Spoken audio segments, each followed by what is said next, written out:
Hello, everyone.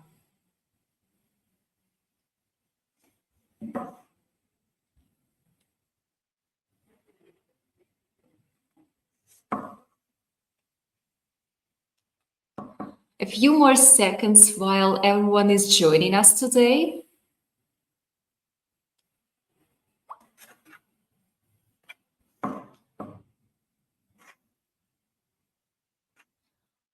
So, welcome to the Email Deliverability Excellence Conference brought to you by Reply.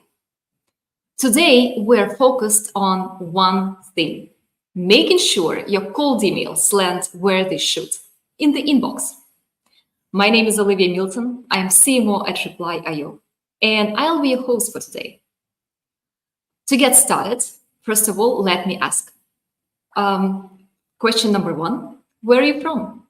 And question number two, what is the biggest challenge you are facing with your email deliverability in cold outreach campaigns?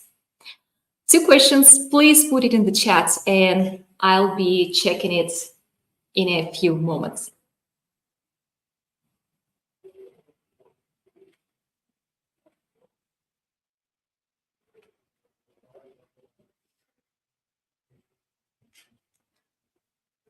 So today we are diving into one of the most critical aspects of cold outreach, email deliverability. In 2024, getting your emails right into the inboxes is more than just a technical challenge. That's essential for your outreach success. Well, you can have the best content strategy, your outreach strategy, but if your emails end up in spam, that's a game over. Why? Every cold email that doesn't reach its recipient's inbox costs you leads, and even worse, it damages your sender's reputation and makes future outreach even harder. But the good news is, we are here to help.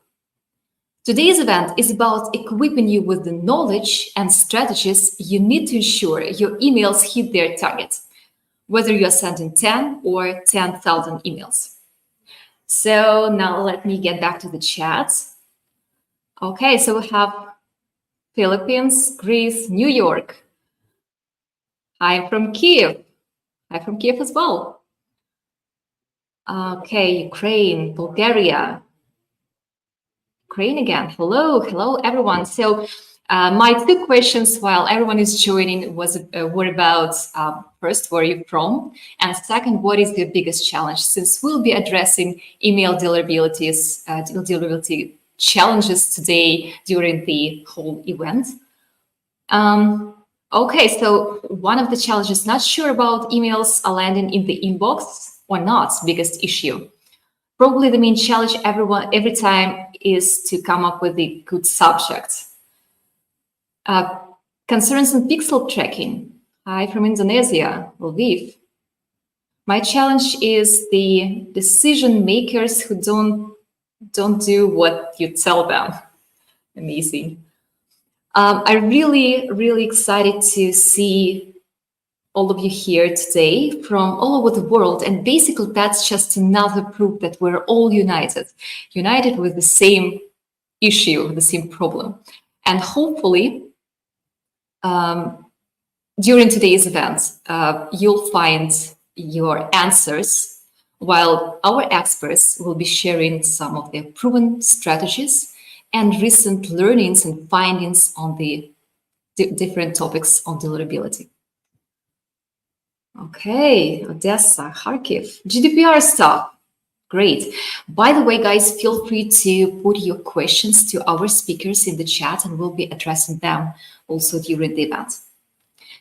And finally, let me give a shout out to the conference partners, SmartReach AI, MailRead, Salesforce, and GrowthBand for their support of the event. And finally, let's dive right in. Our first speaker today is Olga Zamyatina, Deliverability Team Lead at Reply. Olga will share how to kickstart your email outreach for 2024 by laying out the groundwork for successful cold outreach campaigns. Olga, the stage is yours. Hi, everyone. Hello. So I think the first challenge is to pronounce deliverability because this is something that really everyone struggles with. Okay, so let's start. Rima, would you mind? Yes, thank you very much. Sharing the slides. And we'll go. So thank you everyone for joining me today, those who typically join our webinars and those who are very new. I hope my part will be interesting and feel free to leave your comments. So in 2022, email outreach is still one of the most powerful tools for building connections and growing your business. And also one of the reasons we can't sleep at night when sequences are underperforming, I tell you. We all know that it's not about sending more emails to get more opens and replies. It's about doing it smartly and strategically. Moreover, each year, succeeding in outreach becomes more and more complicated as 46% of email traffic is considered as spam. Providers do everything they can to protect their customers' inbox folders from unwanted emails, while businesses use email to represent themselves and to help their potential customers resolve the issue to get benefits.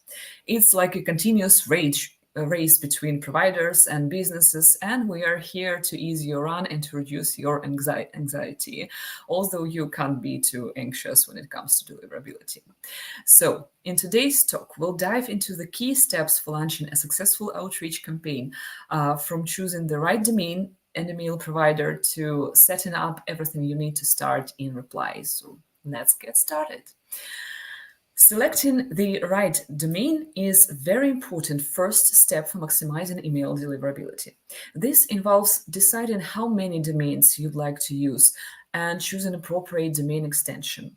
By opting for a reputable, well-maintained domain that reflects your brand and follows email best practices, you set a solid foundation for high deliverability and strong sending reputation. Have you ever faced the difficulty in understanding if you need a domain or a subdomain or a second domain? So understanding this difference is essential and effective domain for effective domain management and email deliverability. Here is the breakdown of each strategy with examples. So the first one, primary domain. So primary domain is the main domain associated with your organization or brand. It typically represents your website and primary email communications. Example, reply.io. A subdomain is a part of larger primary domain. Subdomains are used to organize and navigate to different sections and services with the primary domain. Example, news.reply.io, mail.reply.io, etc. While secondary domain is a separate domain that may be used alongside the primary domain for specific purposes, such as like mail marketing, customer support. Example, GetReply.io, TryReply.io. Now let's speak about pros and cons of each option. Primary domain. Pros, it's brand consistency. Using your primary domain for cold outreach maintains brand consistency and reinforces your brand identity across all email communication. Established reputation. If your primary domain is a good sender reputation, it can positively influence email deliverability as email service providers recognize and trust reputable domains. It simplifies management because managing one domain for all email activities simplifies everything. It makes easier to do authentication, reduce administrative overhead, etc. Cons. Obviously, it's a risk for your reputation because cold outreach can lead to higher spam complaint rates, potentially impacting your reputation, and it may lead to the fact that all emails from your domain go into spam. No one wants this. Subdomain. Pros. It helps segment traffic of different types based on its type, which is highly recommended by mail providers. It also makes it easy to manage each part of segmented traffic when you need to identify the specific issues that can be happening God knows where at your domain. So you see the issue, but you don't understand what is the source of this traffic that is causing the problem. Subdomain is an option here.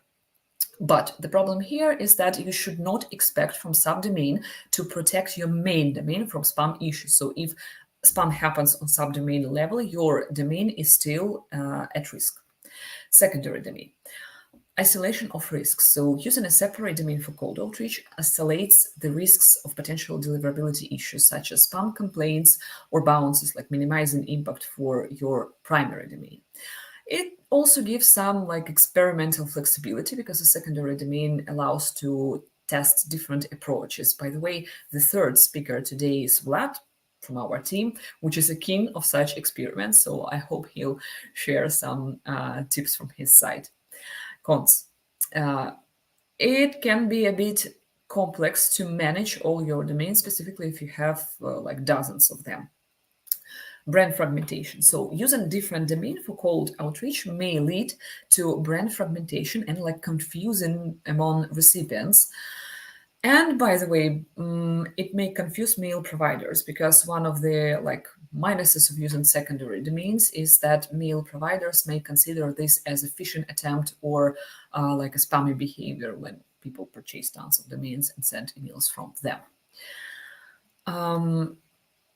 Currently, there are two big directions in strategies you may choose while building your infrastructure. So first is like creating a couple of domains, but multiple mailbox across these domains. And second, creating 6+ domains with couple of mailboxes per each domain. I personally prefer the first option for the following reasons. First, it's easier to manage, and secondly, it looks like more trustworthy for mail providers. However, in the next section of our webinar, Michael from MailReef will share his thoughts and his recommendations on how to optimize your email infrastructure for scalability, because you may need more domains, and he will explain how to do it. Later on panel discussion in the end of our webinar, we will definitely touch base with other participants because I would like to hear as more opinions as possible regarding this topic, because probably it's the hottest question customers typically ask. Now let's speak about how to select a mail provider, because it's probably question number 2 that I get from customers. Selecting the right mail provider for a mails campaign is obviously crucial for efficient communication and deliverability. So let's discuss what to choose. Google Workspace, formerly known as G Suite, Office 365 for some mail providers, small mail providers, or your custom mail service. So if we start with Google and Office, let's call Gmail and Outlook. They are valued for their ease of purchase and straightforward setup and maintenance processes for their support teams. These platforms, they offer like user-friendly interface and robust features, making them accessible choices for businesses of all sizes. However, I personally consider G Suite as more intuitive tool, while Office can have, for example, tons of useful security features. So I can't say that G Suite is better than Office or Office is better. You need to see what works for you better in terms like UI and other things. Cons. A notable drawback of using Google Workspace and Office for automated emails campaigns is the risk of account blocks if emails are sent directly from their servers. I mean, email automation is sent directly from their servers. This can occur due to anti-spam measures and typically results in temporary block that can last up to 24 hours. And some may consider the prices like too high. Google Workspace with addition of some SMTP tools like SendGrid, Mailgun, SparkPost, etc. So using such software where you send from a third-party mail service and accept emails to you, for example, Google account, it helps senders to maintain volumes of emails without like risks of being blocked, because I never saw accounts being blocked in this case. However, it has some drawbacks. For example, you will get a good pool of IP addresses from these tools if you're a good sender. But if you're not, it may vary. I mean, the pools of IP addresses may vary. The second thing is that, for example, when you connect these tools to reply, we will not be able to manage your bounces. But it's not because of us, it's just because of how bounces are generated and where they are forwarded. They will be forwarded to such tools. But again, this can be managed. One more thing is that the IP addresses you may use, they can be known for promotional emails, which means that your emails can go to promotional tabs, and not many people check promotional tabs. Sometimes promotional tabs can be equal to spam folder. I don't agree with this, but it can be. And not all tools support cold emails. So if you decide to try this option, you need to check with the tool if they allow this option. Small mail providers. It can be cheaper, it can be more comfortable to use, specifically when they come together with your hosting provider package, but sometimes it can block email automation because such servers are not designed for email automation sent from their mail servers. And some small mail providers may not support DKIM record, which is super important when you send emails. Do not send emails without DKIM. Custom mail servers. When deploying your own mail server, you will be the only sender that will use this infrastructure, which is good because no one will impact your infrastructure. But it obviously requires a high level of technical expertise to maintain servers, to ensure security, to control your IPs, to manage everything. So it's a bit a tricky thing. Now, let's speak about how to buy a domain and link it to a mail provider. Firstly, you need to decide which hosting provider to use. You can buy your domain at your future hosting website or transfer your domain later from a reseller to your hosting website. I personally consider Namecheap as an easy one-two-click hosting, but GoDaddy is also super popular across our customers. You can choose whatever you are comfortable with. Speaking about mail providers, so some deliverability experts would not recommend using Gmail or Outlook for email automation because of account blocks, for example, something that I have already mentioned. But these two mail providers, they are still keeping their championship among most popular mail providers for their simplicity and easy setup. That's why people still use them. When selecting domain extension, it's important to consider the reputation and trustworthiness associated with different top-level domains. Certain domains extension like .com, .org, .co.uk, US, CA, they have established credibility and generally trusted by email service providers.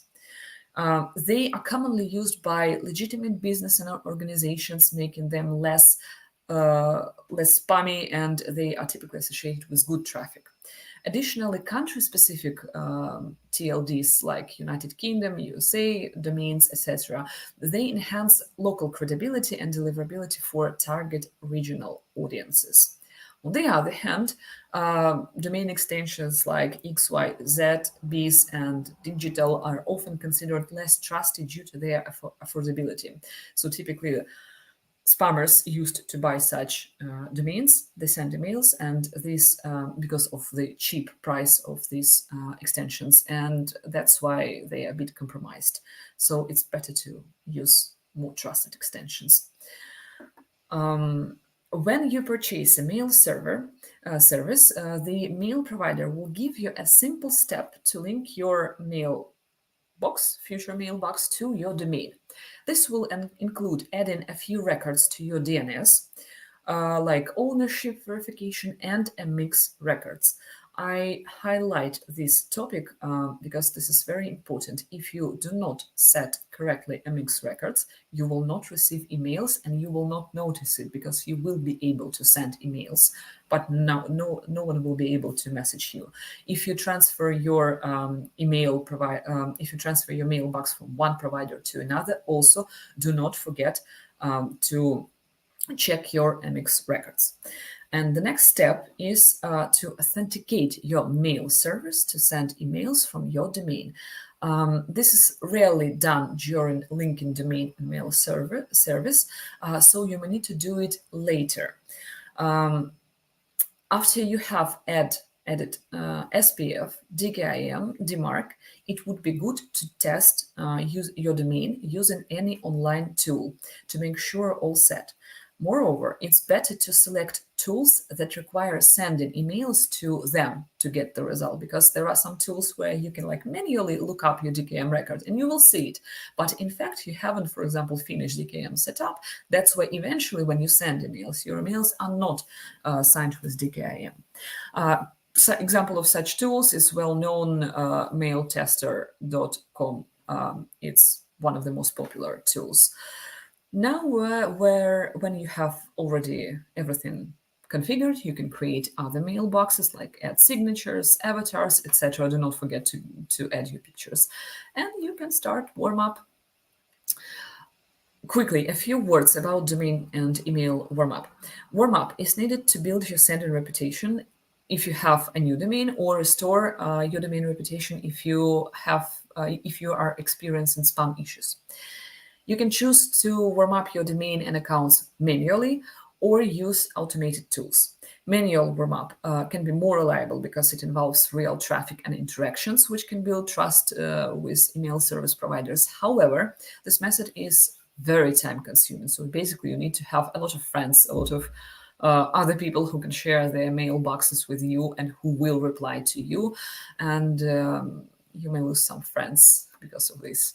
On the other hand, automation saves your time by doing everything for you. The example of such tool is Mail Toaster. When you start to warm up a new domain, do it for at least 3 weeks. But of course, the more the better. Some people recommend to warm up for your domain for at least 3 months, but we all know the reality is those who come to email automation tools, they want to send emails yesterday. So I can't imagine saying this to customers, like you need to warm up for 3 months. People always ask if they should warm up one email account while having others like stay idle, or they need to engage every mail account. Ideally, if you can engage all your accounts, or at least like rotate them while connecting them to warm up tool, if you have like limited number of seats. Warmup is a peer-to-peer tool, so you will be receiving emails from other participants. That's why it would be good to set up inbox filter. We run a bit out of time, so I will jump a bit to some features that we have implemented in Reply that will ease your setup, which is very important. So when you connect your email to Reply, triple check your email authentication, something that I have mentioned at the very beginning, because still we have more than like 500 requests about domain setup from our customers each month for our deliverability team. Make sure you always have an opt-out option. It's not only important because of compliance, but it also reduces the risks of emails being marked as spam, because people will less likely be irritated about your emails.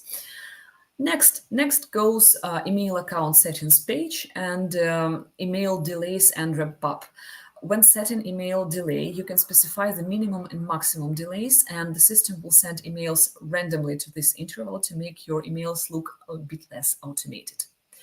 And ramp up mode will automate your slow increment each day so you do not get blocked.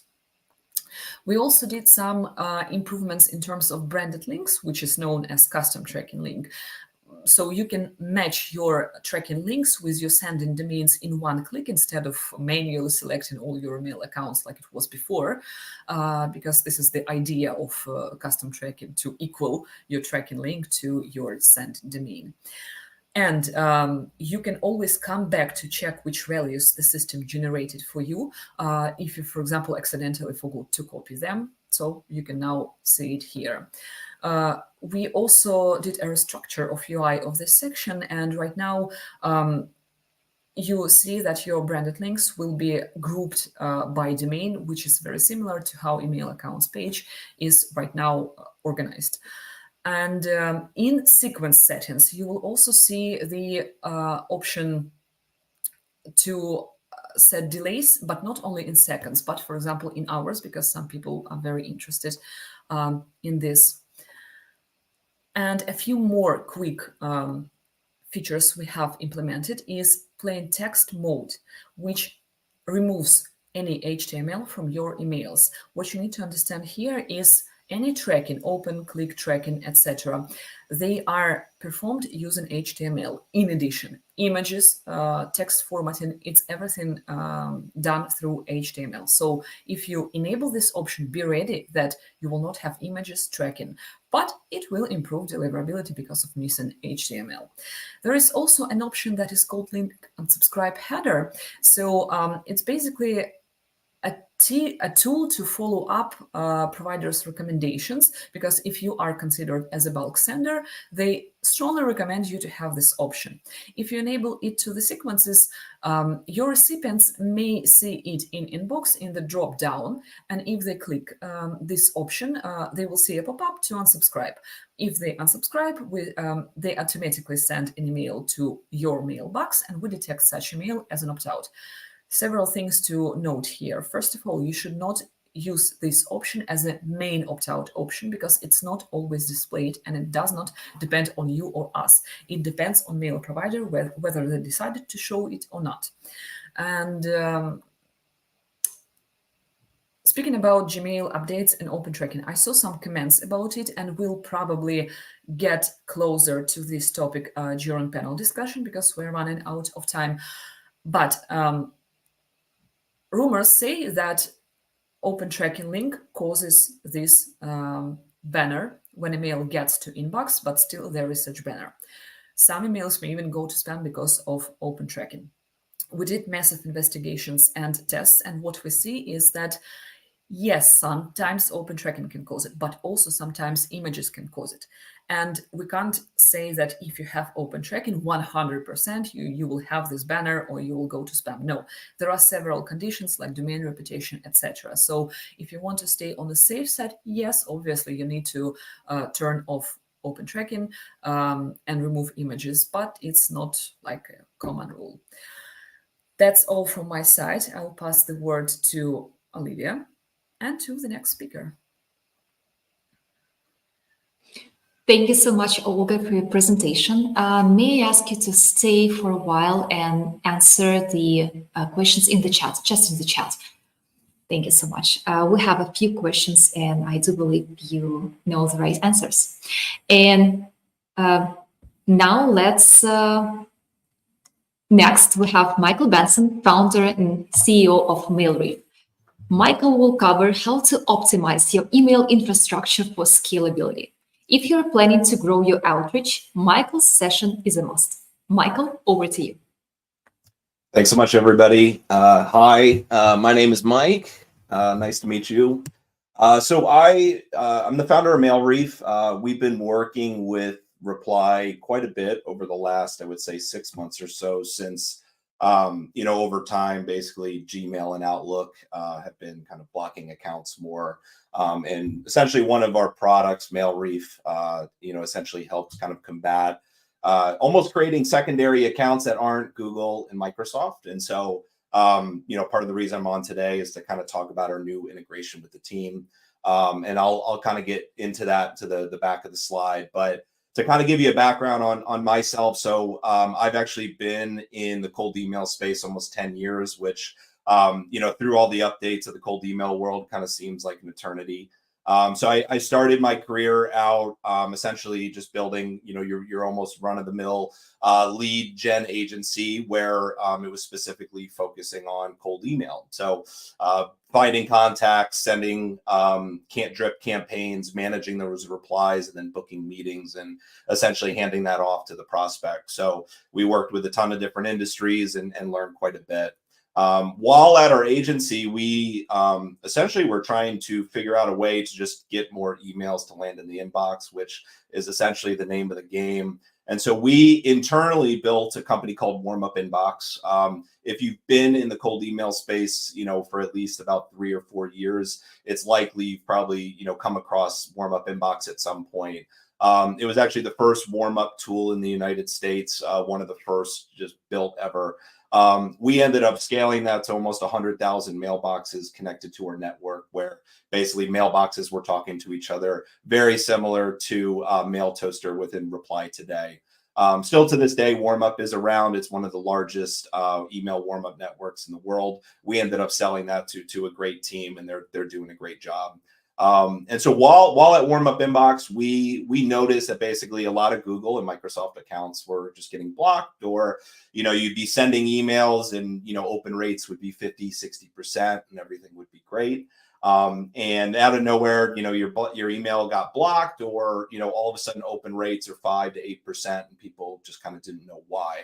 And so we essentially sat there and said, hey, could we build our own mailbox that is very similar to Google or Microsoft, but could deliver just about the same, but have the ability to kind of spin up mailboxes a little bit faster than kind of manually creating Google and Microsoft accounts. And essentially that's why we went ahead and created MailReef.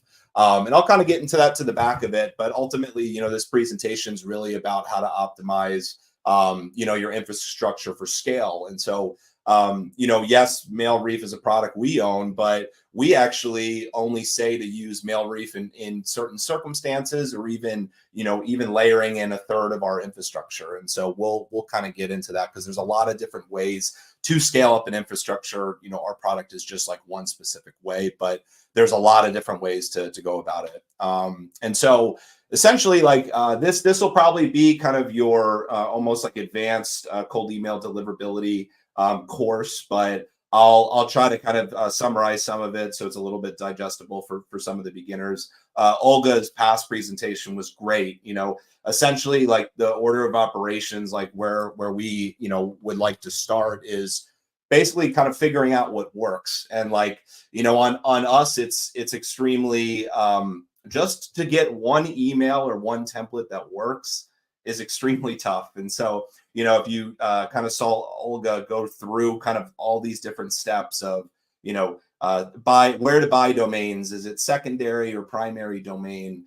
Do you use, subdomains, SPF, DKIM, DMARC? There is a wide range of checklists. And I would say the cold email community does an exceptionally good job of actually giving guides on kind of the best way to set up like an email account, whether you're using Google or Outlook. And so, that I would say is the very first thing you want to do, is just like make sure you really get your basics down of, setting up your SPF, your DKIM, your DMARC, warming up your domains. And really, when it comes to like deliverability at scale, almost the number one thing outside of kind of tactics of like how many domains how many mailboxes per domain, where do I buy domains, like all these little tactics that people kind of like share throughout the space and all these guides. The number one thing is getting a template and actually making sure that template is resonating with your audience. It certainly sounds extremely basic, but we have clients that just send a couple of hundred emails a month, all the way up to a couple of million emails a month. And really the biggest difference between success on that is actually like, is your product good? Do you have a great offering? Does the audience actually want what you're reaching out to? When the prospect actually goes to your website, is the website looking professional, or is your website dead? A lot of those basic things, if you can't actually figure it out at first, that's actually what will, over time, as you scale, essentially like start to make your infrastructure crumble and basically say, oh, cold email might not necessarily work for me. And so, when a lot of people say like, hey, are we a good fit to send, a couple of 100,000 cold emails a month? We actually say, all right, well, like how many are you currently sending, and is it working great for you? And so, so for us, like, we actually see a lot of people, almost like this picture where they say, okay, I haven't done cold email before. I want to send 50,000 cold emails a month. How do I do that? And ultimately, really the question is like, can you send 1,000 cold emails in a matter of a month and actually, get a good amount of replies back? And once you're kind of hit those benchmarks of where you're happy, that's when you can really start to layer on a bunch of mailboxes and really start to scale. And so, I would say if you are under, 25 mailboxes, that's really where you can actually just kind of essentially figure out what works for you. And then from there, you can really start to kind of take on some of these other tactics that I'm describing. But, almost step one, it's almost a plateau of saying, okay, I have 10 or 20 mailboxes through your typical Google or Microsoft mailbox. Will that work for me? Will that work for my templates? And then kind of once you get, one or two campaigns that just have a couple of hundred people out where you're like, wow, I'm extremely happy with this. And, my total addressable market's big enough to replicate that. That's when you kind of start to get into some of more of these like kind of complex tactics. So kind of to summarize, the first part is just find something that works on such a small scale. So part of the reason I put spin tax and kind of AI personalization and filtering as the second one is ultimately because spam filters these days, and I would say over the last 6 to 12 months, are extremely good at picking up essentially templated emails. So, within Reply, they have exceptional AI writing software to help you with emails. They also have variables, right? Variables are extremely important to customize, but kind of, for this email deliverability excellence in 2024, what used to be in 2023, you can just say, hello, first name, your company pitch, maybe layer in like a location and, the person's company name, and it somewhat looks like personalized. What we're learning is specifically Google is actually in their spam filters. They're able to actually templatize your pitch, even if there's a couple of variables that are different, and pick up your spam. So whether you're using Google, Outlook, or even MailReef, we'll see campaigns. They'll start at 50% open rates, and they just kind of slowly go down to maybe 10, 5%. And so people are saying, hey, our domain is dead, or, we got to switch mailboxes or whatever it may be. But really, actually, if you just layer in a lot of spin tax, you can actually improve your deliverability just literally by changing the copy.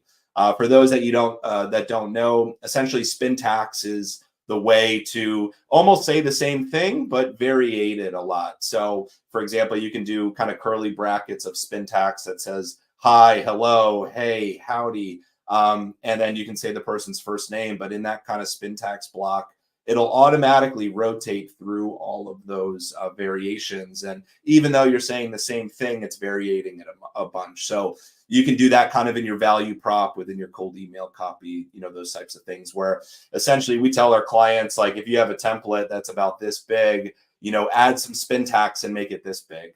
Make it so much spin tax that it's hard to read, because ultimately the spam filters are kind of reading what those templates look like. And so AI personalization is great too, because ultimately if you can kind of put in a first line or a second line that relates your product to somebody, and actually have that one sentence be totally different and not just variating like spin tax, that's extremely helpful. Filtering of contacts is kind of the final thing. So, ultimately when somebody comes to me and says, hey, what's like the best way to improve my deliverability? The answer is actually to send less emails and actually make it more targeted to your contact. So, say you go into your lead finder tool and you kind of build out your total addressable market of, say, CMOs in the United States, and it might be a population of 100,000 people. In your head, try to filter that down to 10,000 people, right?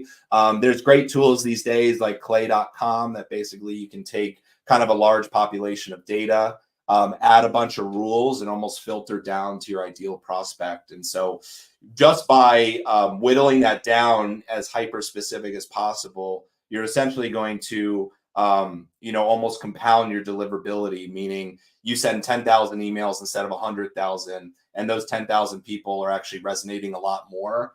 Positive replies coming back actually help with your deliverability. Basically, if you send an email, user replies back and says, hey, this looks cool, you're actually giving a positive feedback loop to the spam filters. So not only is warmup actually helping you with your email deliverability, those positive feedback loops are helping quite a bit. So really trying to get personalized, get your volume down. So this aspect's a bit technical, but assuming, let's say you get your basics down, you really actually start to kind of find contacts at scale and automatically filter down and actually add a bunch of spin tags and personalization so that every email is different.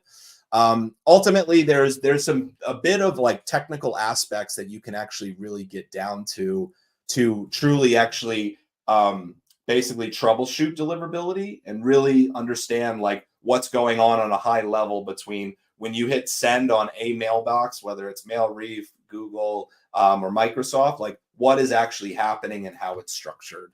In general, when you're looking at like email reputation, it's primarily comprised of, and this is on the infrastructure level.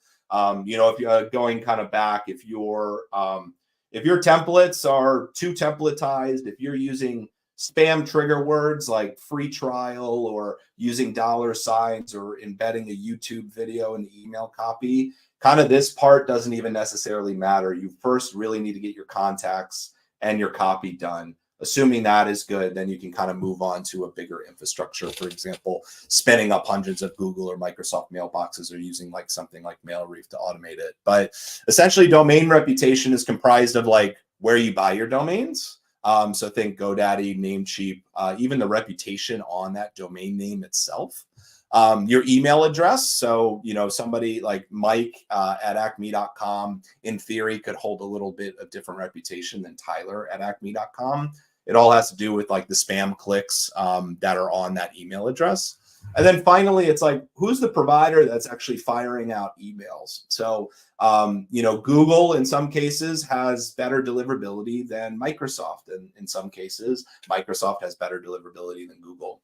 And so, on that, it essentially looks like this, where, a server has an IP address and that IP address kind of follows you as you send emails. So if you send an email from Google, there's code behind that email that'll actually say, hi, I'm from Google. Same thing with MailReef. We essentially replace the server level. But and then essentially that level goes down where a domain actually has like an IP address. So sometimes when you're like troubleshooting deliverability and you punch in a domain name and you like check it into a blacklist checker and you go, hey, my domain's not on a blacklist. This domain should be sending fine.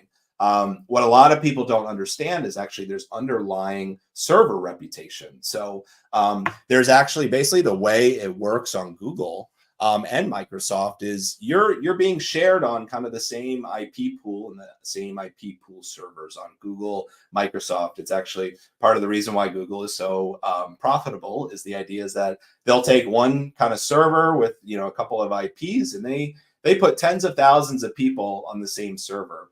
Now, Google and Microsoft have an extremely large population of servers in the world. I think they take up over like 50% of all email traffic in the world. So in general, sending through Google and Outlook are actually like the best bet you can do, actually. So, actually in my eyes, I actually think Google has the best deliverability in the world. And I own an email deliverability company. It's Google and they just have such clout in the industry.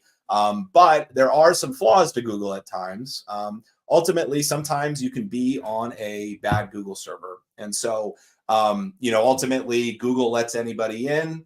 And if they let too many bad people in, essentially a Google server can actually get burned, like that's shown. So this is actually a great phenomenon when you actually create a mailbox from scratch and add it to a server. And you create a Google mailbox from scratch and you send an email for the first time and you're like, hey, I'm already on a blacklist and I've sent one email. It's actually because Google or Microsoft just actually put you on a bad server. You have no control over it. And essentially the way to solve it is to delete the account and hopefully get a new one. Yes, some blacklists are actually worse than others. Some blacklists you can actually just straight up ignore because most providers don't look at it. So depending on who that is, what blacklist you're on, you can actually talk to people at Reply. You can email me. I'm happy to help as well. And so ultimately, like, fun fact is actually the reason why Google and Microsoft actually block mailboxes is actually to protect the core server. So when you actually look at a server, Google is saying, wow, like, I'm getting a lot of spam reports from this bad actor. And Google and Microsoft look at it and go, well, let's just sever that connection because that'll like save our core server. But sometimes they're essentially too late and it kind of ruins the party for everybody. And so, on MailReef side, what we essentially do in short is we actually build a server just for you. It's yours. You can control the reputation. Yes, it's not Google or Microsoft. We're actually totally different. But in that sense, we have ways of essentially scaling, sending, email at scale. For example, we send over 100 million emails a month from our infrastructures for our clients. So that being said, diversifying infrastructures, and I know I only have a couple minutes, so I'll kind of rip through this, but the idea is that just having one infrastructure and putting all your eggs in one basket these days is not always the best. Great example is about 8 weeks ago, we actually saw Outlook email mailboxes for everybody essentially in the world just not do as well as Google. I mean, the drop was like wildly significant, and it wasn't just a couple of people. It was on our side hundreds within a week of like what we were getting reports for. And so it's okay to have multiple providers, and that's actually why like Reply is such a great solution. Basically, they are the hub to manage all the mailboxes. And so typically what we see on an infrastructure is teams using 33% Google, 33% Microsoft, and then layering in another provider that might not be Google or Microsoft. In this case, like we would layer in MailReef. That being said, there are other tools out there, and we actually suggest trying multiple and finding out what works best for you. And what's great is actually if you layer in multiple mailboxes on the same campaign, say you have Google, say you have Microsoft, say you have MailReef, and if the campaign dips, but all the mailboxes dip, it's actually probably copy or contacts. But if say you have Google, Microsoft, and MailReef together, and Microsoft drops, but Google and MailReef's fine, you can actually look at it and say, well, maybe my Microsoft mailbox isn't that great. And so that's ultimately kind of what comes to our final part of like domain rotation and monitoring. Sometimes what people kind of forget that this is like a living, breathing ecosystem. Essentially, something that you always have to remember, whatever provider you use, is domains burn out. Typically, servers and infrastructures, whether it's Google or Microsoft or MailReef, they're a lot more stable. Spam filters are used to seeing a lot of emails coming off servers, but when a domain specifically gets flagged a lot, that's when you see drops. So, when you see if you see some domains doing well and some aren't doing well, that's actually when you essentially want to rotate domains. So, if you have acme.com and you're creating a bunch of mailboxes like, try acme.com, get acme.com, and use acme.com, over time, you're going to see domains burn out. It's actually natural.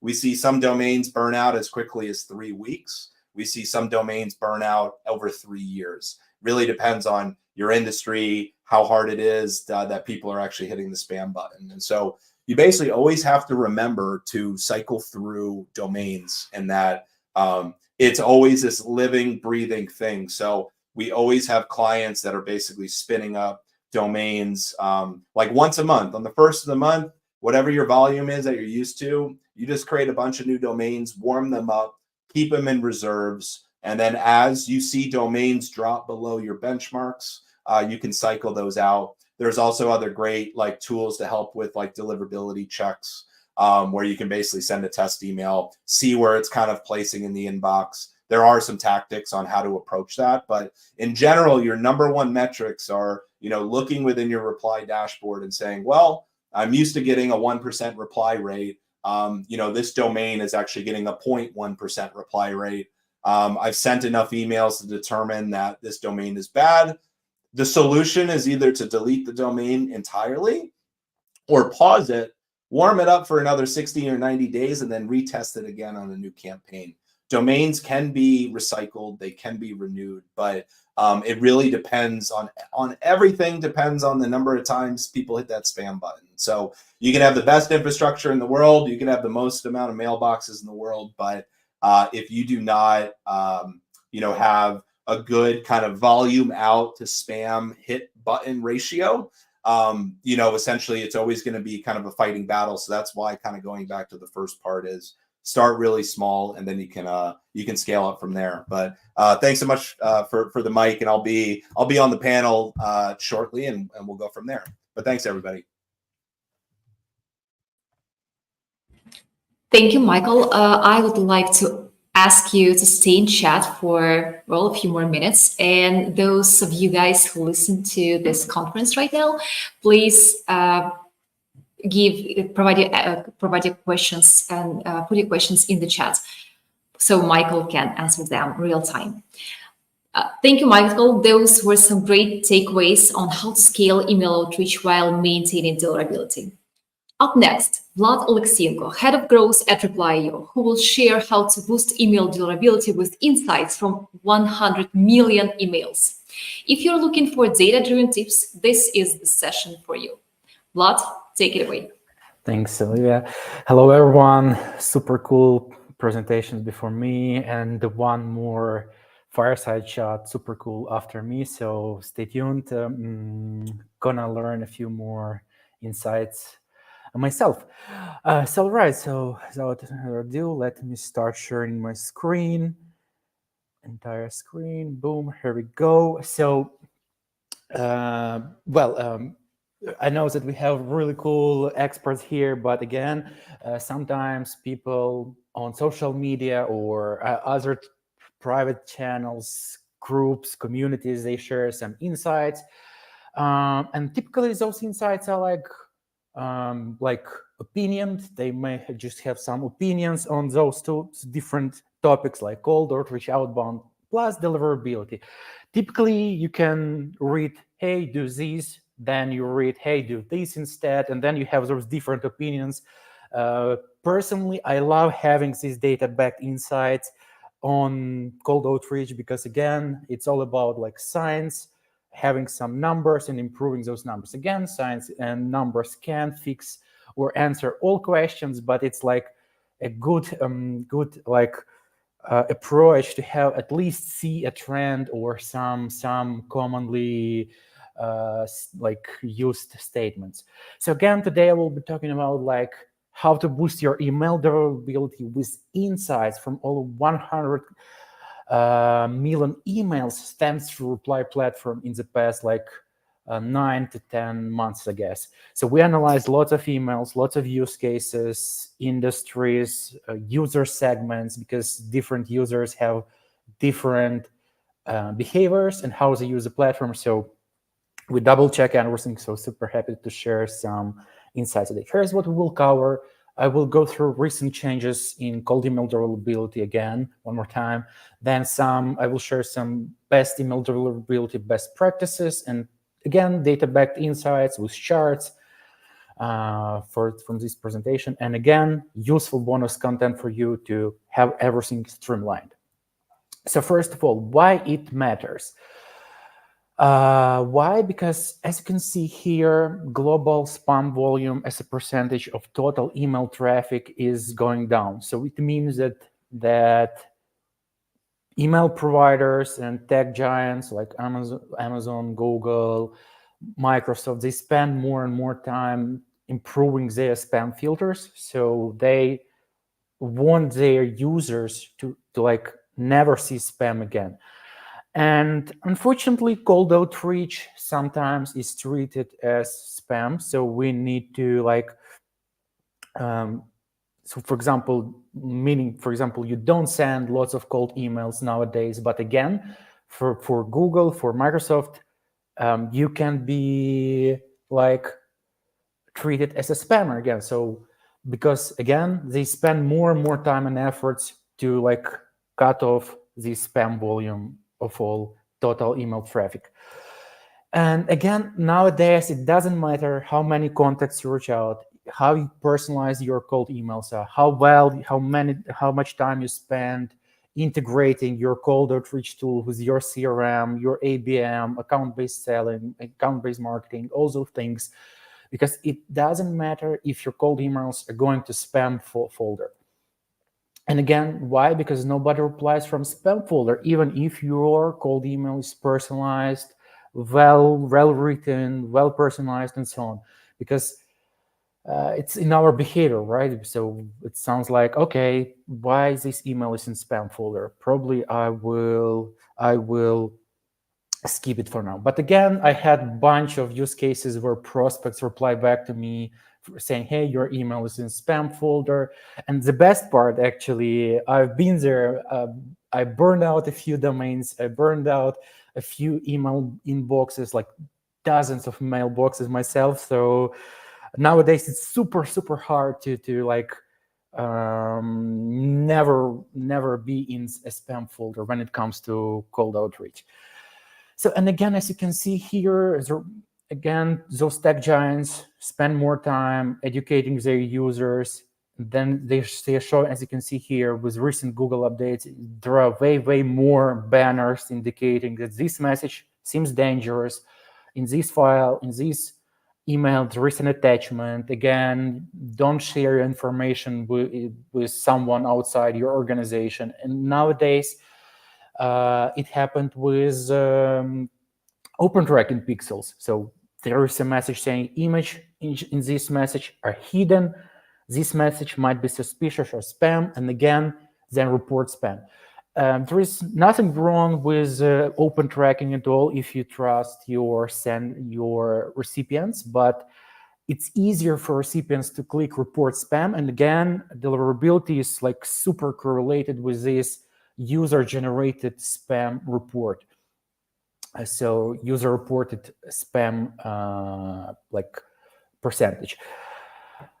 So what to do? Turn off your open tracking, remove images from your emails, because we've noticed it sometimes it doesn't even matter if you turn off your open tracking. Sometimes images are treated as in the same way. If you want, enable link tracking. Otherwise, switch to plain text mode only. So we will remove everything, all links, all images, and so on, and all tracking pixels. And then focus on reply rates. I will share lots of benchmarks in our useful piece of content later. And again, try multi-channel. And what we've noticed, it didn't start yesterday, actually, back 2 weeks ago. What we've noticed is that reply users, that like users who turned off open tracking even before Google updates, they have seen more opens and more replies. On average, users who hadn't been tracking opens for a while, they receive plus 0.5-2% reply rates on average. Like typically it's 2x more replies when it comes to an average result. And again, we analyzed a bunch of data here. And first of all, I was curious, what about domain? So every cold outreach starts with domain. So there are a bunch of options, and Olga already shares those options. My suggestion here is to start with new secondary domains for cold emailing, cold outreach. And again, there is a huge checklist when to use your primary domain and when to use your secondary domain. I will share this in a link as well.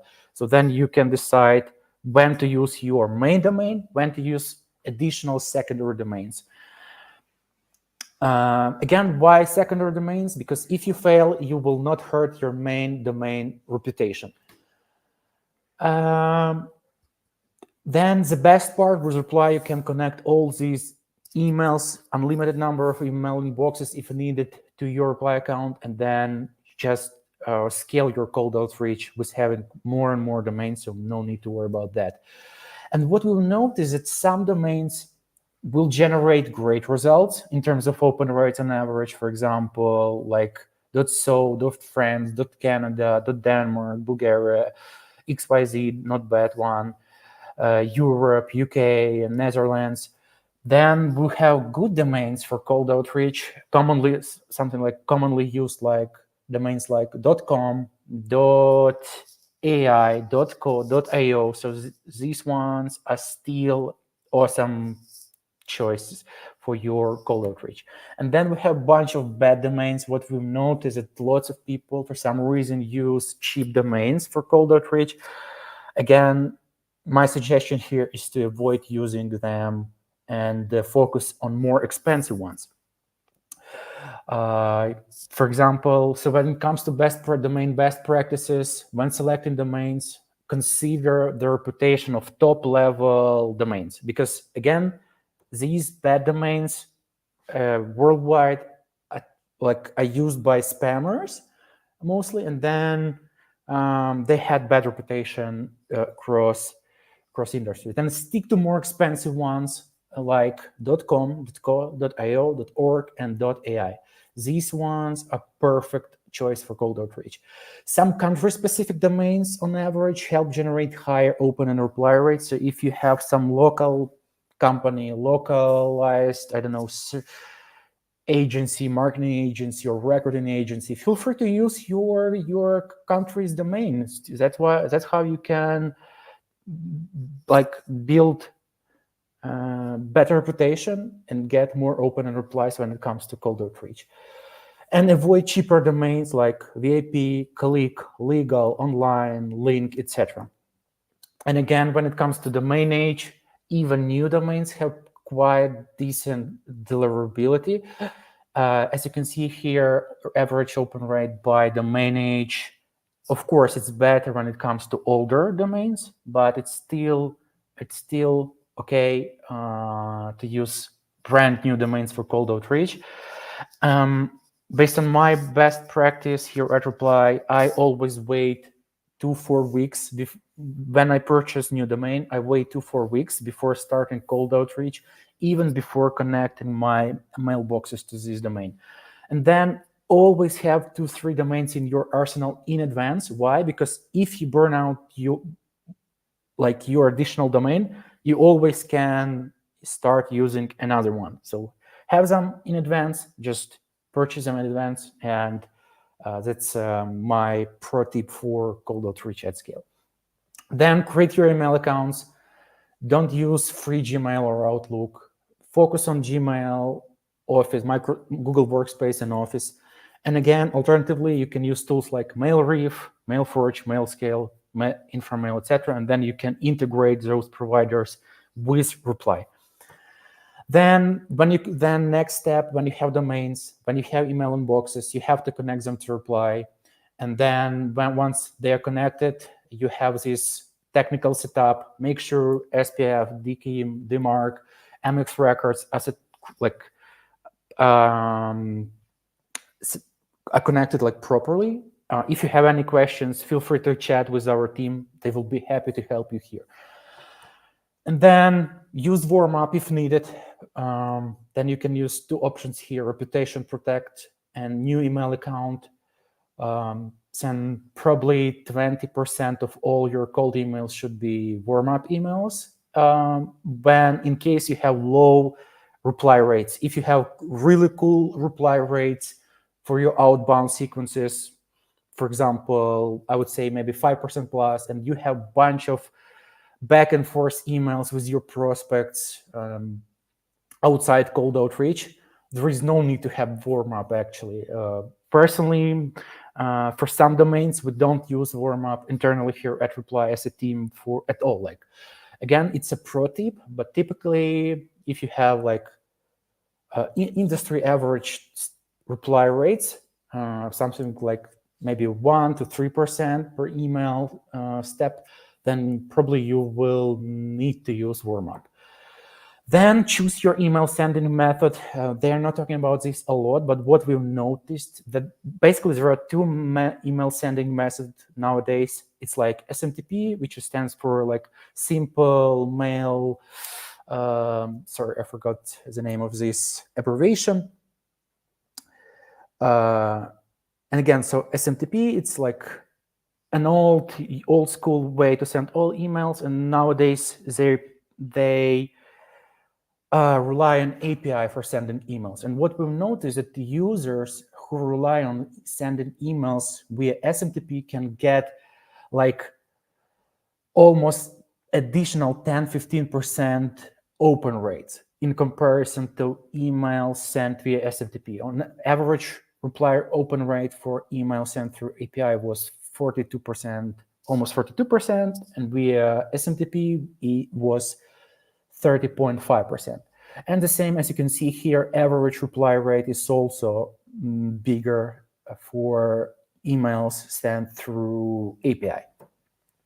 So again, when you use reply, feel free, when you connect your inbox, then feel free to choose API email sending method in your settings. Then we analyzed emails per inbox.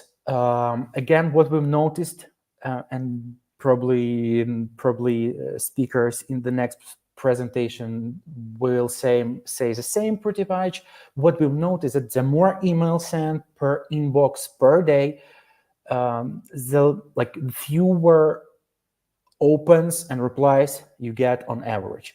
So my suggestion here is to focus maybe on something between 50 to 100 emails per day when it comes to cold outreach. And again, you still have some room for sending back and forth email outside of cold outreach platform. What we've also noticed that there is pretty much the same chart for emails per domain. What we've noticed that on average, the best result is for domains with less than 1,000 emails per domain per day. And the more emails you send per domain, the fewer opens and replies you get.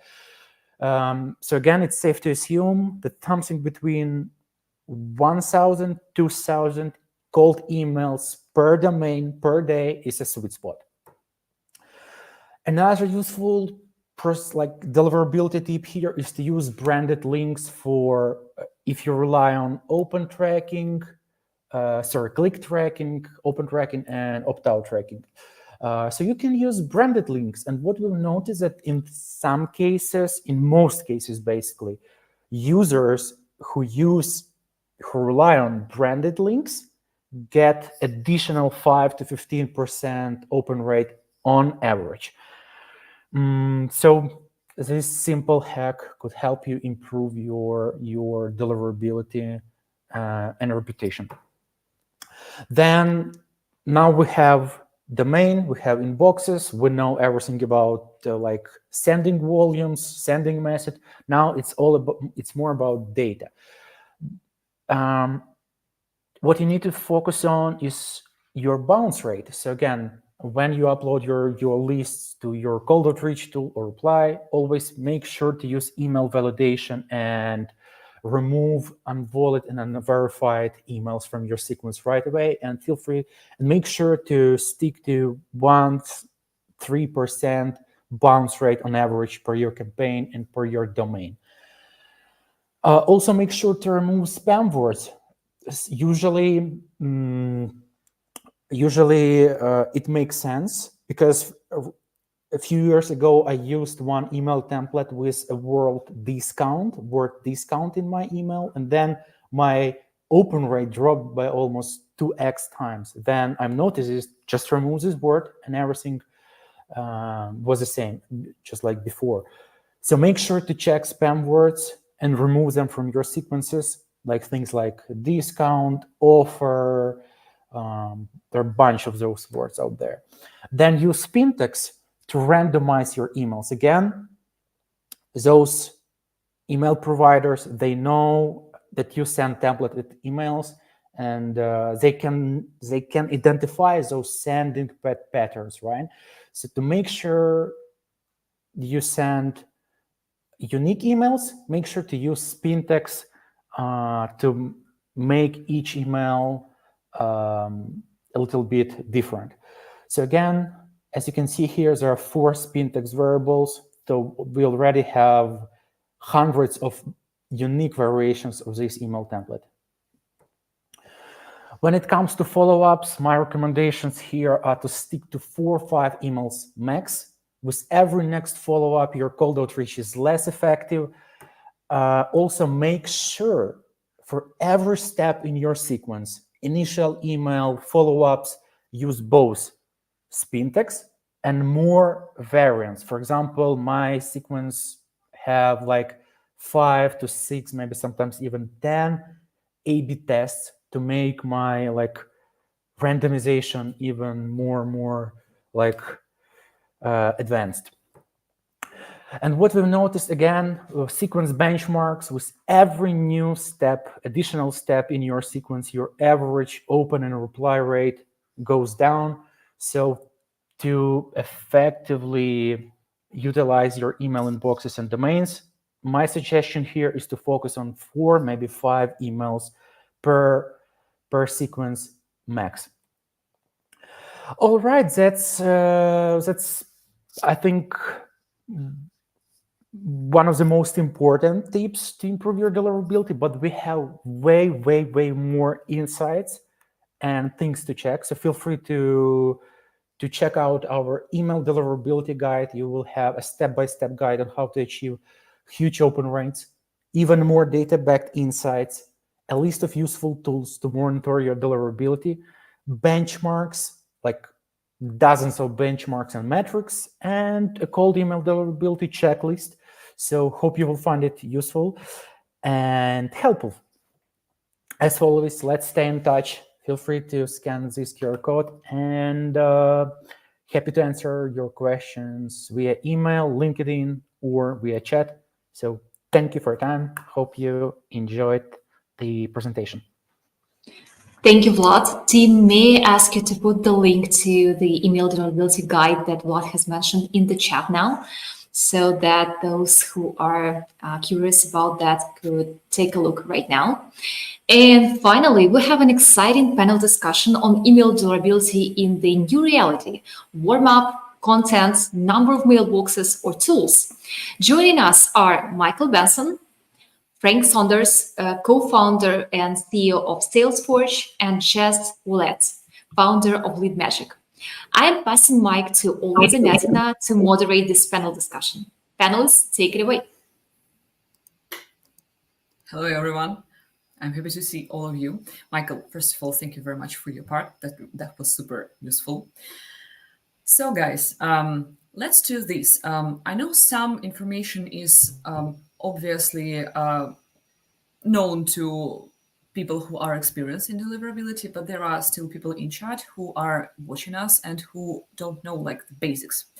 So one thing I touched in my presentation, and this is something that I typically get questions from our customers, specifically those customers who would like to scale a lot. So imagine you have a customer who is not a pro in deliverability, but who would like and who plans to send thousands of emails per month. So his question is very simple. Should he get 1, 2 domains, or should he get plenty of domains? And if so, how many mailboxes to create? What is the recommendation? What is the recommendation per, for example, mailbox limit, per domain limit, etc.? Would you mind sharing your thoughts? Because I'm pretty sure there are no correct answers. There are opinions and strategies people may want to choose. Michael, probably you would like to jump in. As yeah, I guess I kind of highlighted a little bit. It is kind of a cop-out answer around like it kind of depends. So, taking the understanding of that domains do burn out over time. In theory, it's good to kind of fan out a good amount of domains as much as you're comfortable with. On our side at MailReef, we've seen some crazy things. I mean, we've seen some clients do 1 domain, 1 mailbox and have great success. We've literally seen clients do 1 domain, 100 mailboxes and have seen the same success. And so typically the way that we look at it is essentially mitigating domain burnout. And so, obviously domains cost money. Everybody has some sort of budget. And so you do want to kind of fan that out. Typically, we suggest like 1 to 5 mailboxes per domain. But I will say there's probably not like a one size fits all. But, for somebody who has never gotten into cold email before and wants to scale up, maybe start with 3 domains, kind of fan out a few mailboxes there and kind of see what happens, test. And then kind of once you find one, you can kind of really replicate that across. Thank you very much. Jess? Yeah, so I think really it always starts with, for me, at least what I've seen is that it starts with the question of how many it really depends on how many complaints you're going to get, really. When you're doing any of this, really, it always starts back at, what's the email that you're sending? Like, what is actually the content of that email? Like, what is it going to do to that audience? How have you sourced that audience and that? I mean, and, I think I agree with everything Michael said as well. And in the sense that it really depends on that. I think probably starting with less, like one, right? Like, cause you don't want to make that, what happens a lot in email delivery is there's a lot of cause and correlation that happens, right? They're not really figuring out like this is directly correlated versus this is a cause of something else, right? Like there's sort of like a, ice cream doesn't cause drowning, I guess is the best thing.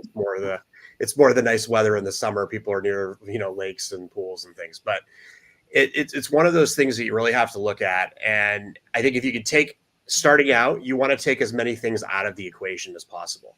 So clearly, if they see more inboxes and there are more users on that domain that are going to get, marked as spam, which is the critical factor, you're going to probably have to deal with that, right? Like that's the number one thing that impacts your deliverability, right? It's you getting marked as spam, and you really have to be at a very low number there, right? For anybody to send emails. And that's what's great about email in general is that the system's policing itself, right? So the second that you go in a high report as spam mode, you're sort of in a bad spot, right?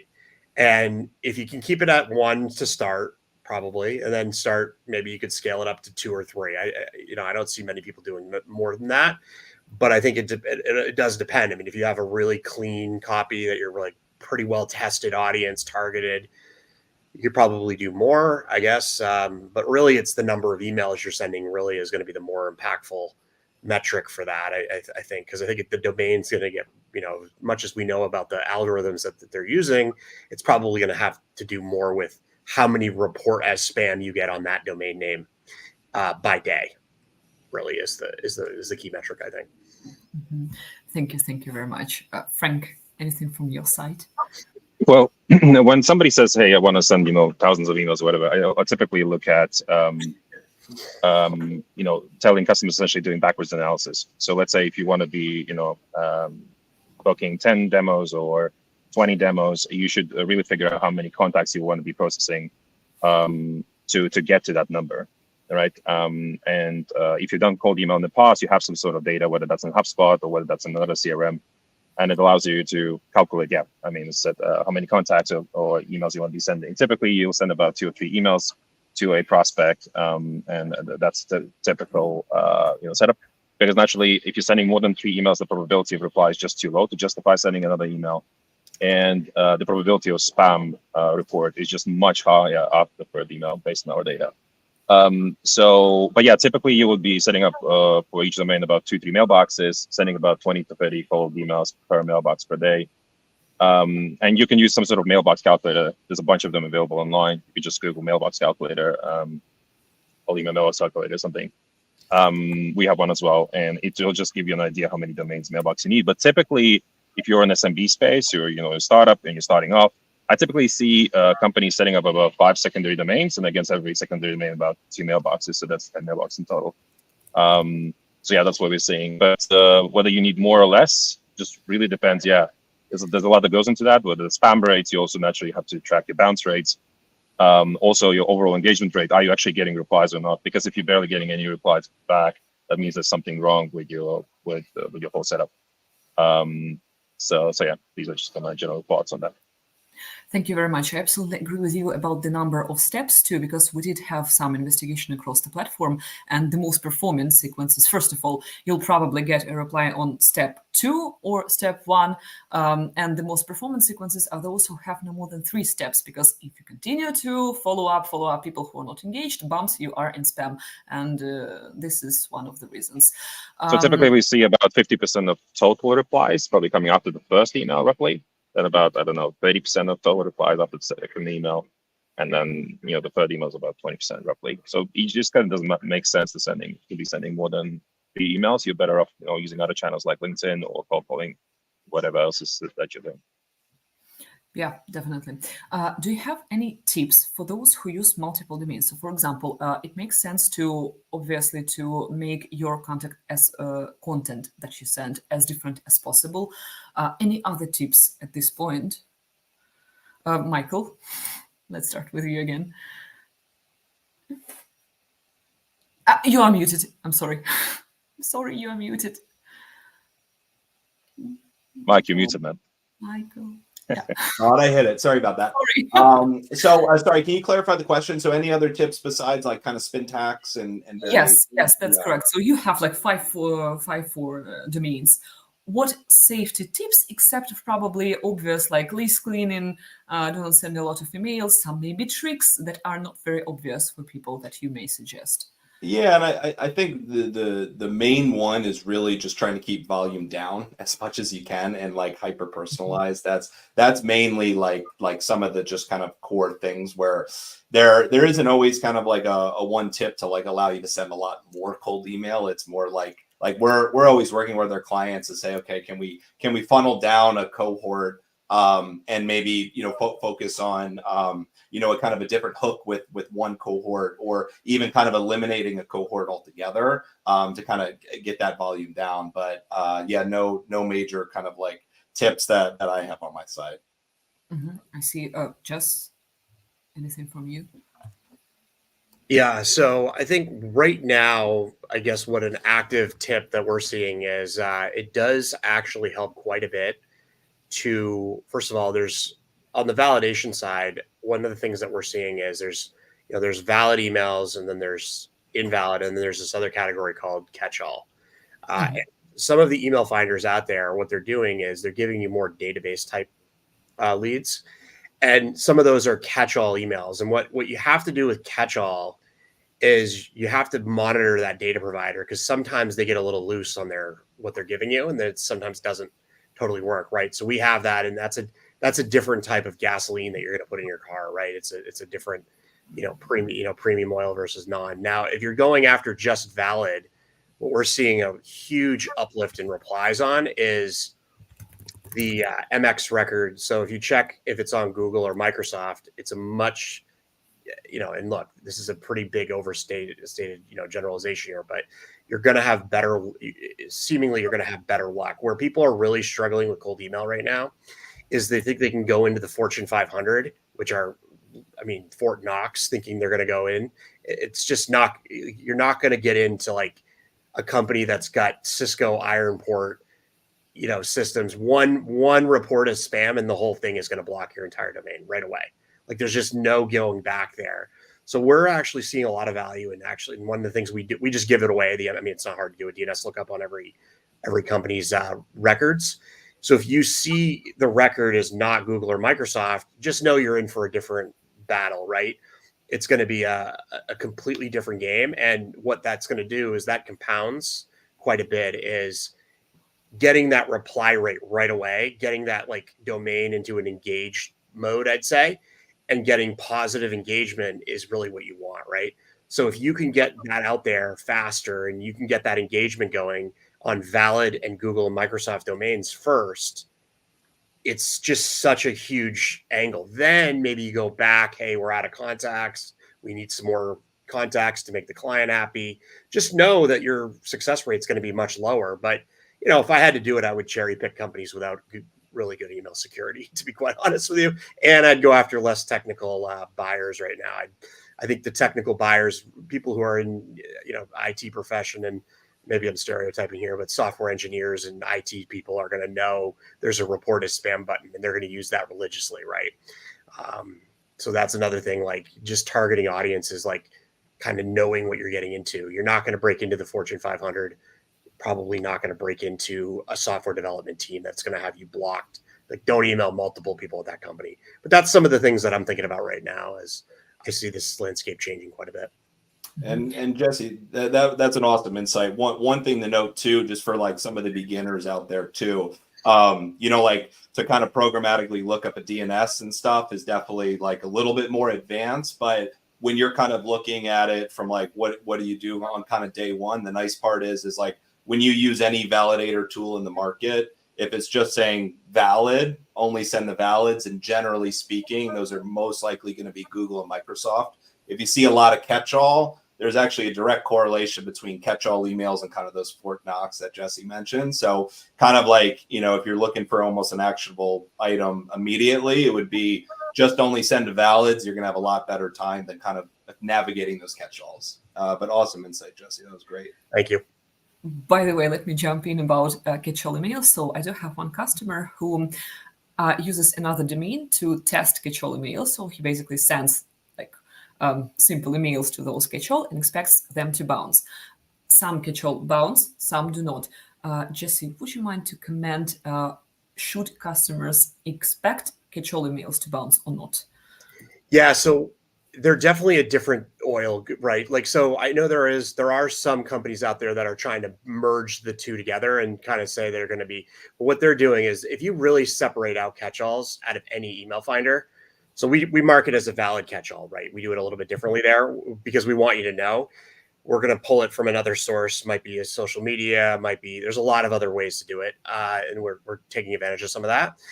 But I think you're going to see a much higher bounce rate on catch-alls regardless. And I know there's some vendors out there that are like saying they go out and they'll say they're going to do it 5%. But what they're really doing is they're hoping you blend in enough valid emails and they're going to, you know, they're stealing from you essentially because the validation's about 1/20th of the cost of a actual database provider providing that data. So it's just a, you know, you got to play the game a little bit, but I would look for vendors that are doing, when it's a valid email, it means you can actually physically go into the server and say, hey, this is a valid email.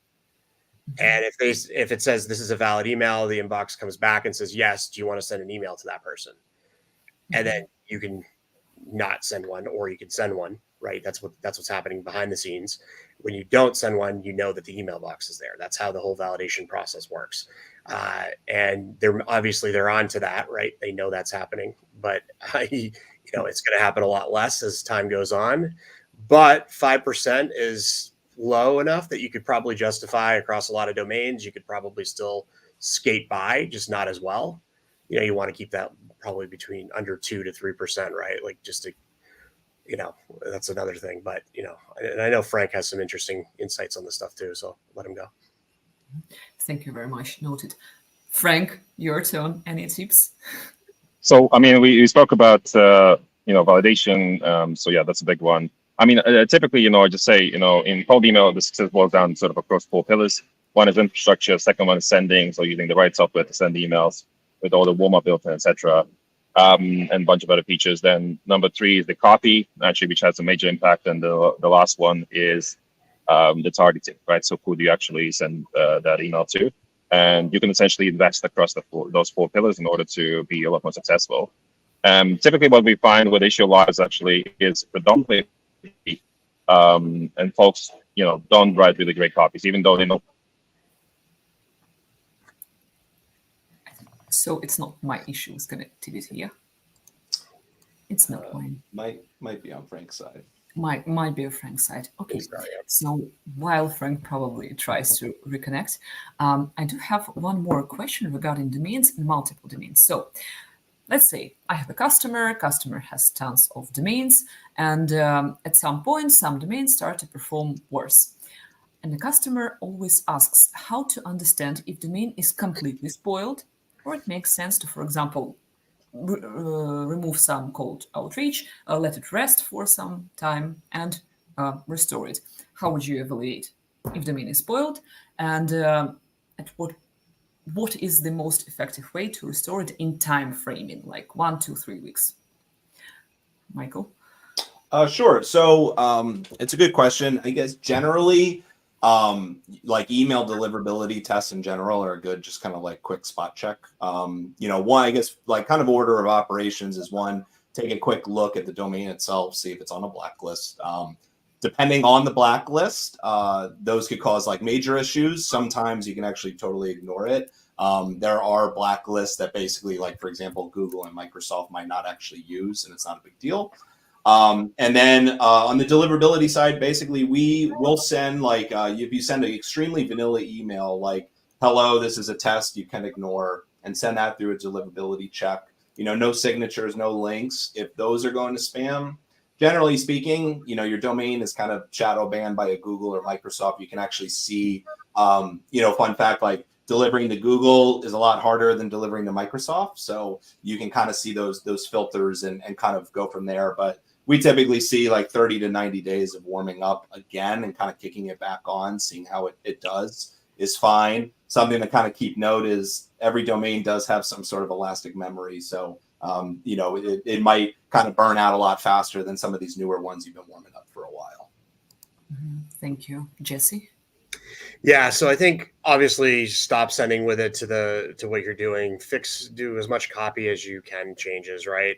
That you think it's, you're gonna probably want to test other things. A lot of the times you can just register a new domain name and it'll probably be fine. But what I think works the best is, like I said, going back to that whole like real-time valid email addresses. The engagement is just so much higher, because if you get the wrong, email address, if you're not sending the people that you're trying to get that are like highly targeted buyers that could really buy, and that percentage, even if it's at like 40%, right? Go to that group first, get that back. What you need is, you really need some no's, actually. If it's not going to, you need the yeses all day, but like you really need somebody to say, yeah, I'm not interested in this, right? But you can't also, there's another thing you got to watch out for. You can't get reported, right? So like getting reported as spam, and it's becoming more where it's going to get harder and harder, is the user experience is changing quite a bit in all of these apps. They're putting it more in front of the user, just like you saw with the little open CSS problem there with the, the basically on Google, how it tells people if there's an open tracker that you've never seen before. And people have kind of figured out how to mark it out of the email. But that right there is an example of what they're doing to try to get people to hit the report as spam button, right? That's what they're doing. They're sort of policing it differently, and it's going to continue to go that way. So you have to be really creative in how you're doing that. And when you're getting a low reply rate and you're sending a lot of emails, don't keep sending, even though it might feel good. I know there's a lot of companies out there that just blast forever and it doesn't work. So that's like something you got to really think about, is this is what's changing today's world of email. And take a sick day. I think it's what it is, and restart, recalibrate, find a new audience, find a new message, try that, and then go back to it, right? Some valid Google, Microsoft inboxes that validate, go there first, and then just keep moving on. And use providers like MailReef to help you really understand at a level of what is out there, and stuff like that. Like you need a partner in this that really understands deliverability, and they're a good partner for people. So I would definitely consider that. Indeed. Frank, while you had connectivity issues, so my question was how to evaluate if email domain is completely spoiled, or if you need to fight for this domain, and if you need to fight, for how long, for example. Because I think that we need to fight for domains, not like it's spoiled, we will not come back to this domain, we'll purchase tons of other domains. Any thoughts? Yeah, so typically if you get barely any replies and they're below 1%, then probably something's not working, whether that's your copy or targeting.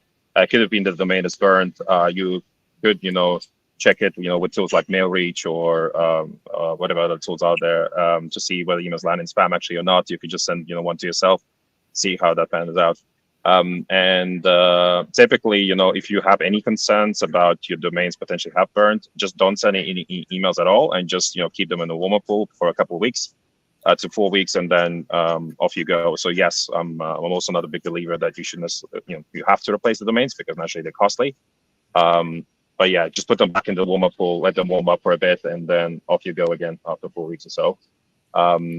Yeah, and then kind of going back, so apologies my connectivity issues, but I'm a big believer that in a copy, apart from syntaxing, so you're randomizing a copy, you should be also doing what's called computations, meaning whether you use a tool like Play or a bunch of other tools out there that allows you to compute copies being unique to every individual, using what we call the buyer data, whether you scrape that up LinkedIn or the website. You want to be essentially crafting a unique email to every individual and make it count, right? So that will help you definitely with reply rates. That will help you with deliverability. that, because naturally people will be less inclined to essentially report your emails as spam. So definitely, consider sort of computations, meaning crafting a unique email to every individual. We see up to 2x relative lift versus using essentially templates with spin tags. Thank you. I have, by the way, one sudden question specifically about domain usage, fingerprinting, and different tools. Let's say your customer has a domain, and your customer is using several tools to send emails from. And from one tool, suddenly emails start to go to spam folder, but it's not the problem with the tool because his other domains from this tool go to inbox. Meanwhile, the same domain that goes to spam folder from one tool goes perfectly to inbox from another tool, etc. I know it's hard to compare those things, but if we take like the same situation, but from one tool suddenly, and it's not the problem of the tool, would you consider it first as a fingerprinting from mail provider who, for example, got spam complaints on a particular part of emails from this source and start to classify emails from this source, from this sender as spam first? So would you consider this fingerprinting existing? And secondly, can it be the sign of the fact that domain has issues even though through other tools or sources it's still performing not bad? Michael? Sure. Yeah, it's a good question. It had me thinking for a minute. So in terms of deliverability, when you kind of like are actually looking at kind of who to blame if like something's going wrong, it's actually on the mailbox provider. So it's Google, it's Microsoft, it's MailReef, right? So if something is truly going to spam, it's the source is actually tied to either the server IP address or the server provider, or the domain itself, or even the domain IP address. For example, there a couple of months ago, we saw, people that had pork bun domains, and Microsoft just like for 1 week had a bad week. And ultimately the Google algorithms were saying, hey, there's a pairing of this server provider, with this domain provider. And that was just a strong correlation, for example. And you have to remember the spam filters change daily, hourly. I mean, you really see it when you're like sending a lot of volume. I'm sure Reply has like a ton of data behind that as well. But when looking at it, it's generally the like domain level itself. In the odd case where you actually see, so say you're using two cold email sending tools and you see one dropping completely different and the other one's doing well, I would say one, that's actually extremely rare. But it can certainly happen. In that case, one, you do want to kind of understand what metric you're tracking, right? If you're tracking replies, it's very one-to-one. From other cold email tools, you always have to remember the way that people track open rates is actually wildly different. And so it's actually on an open metric rate.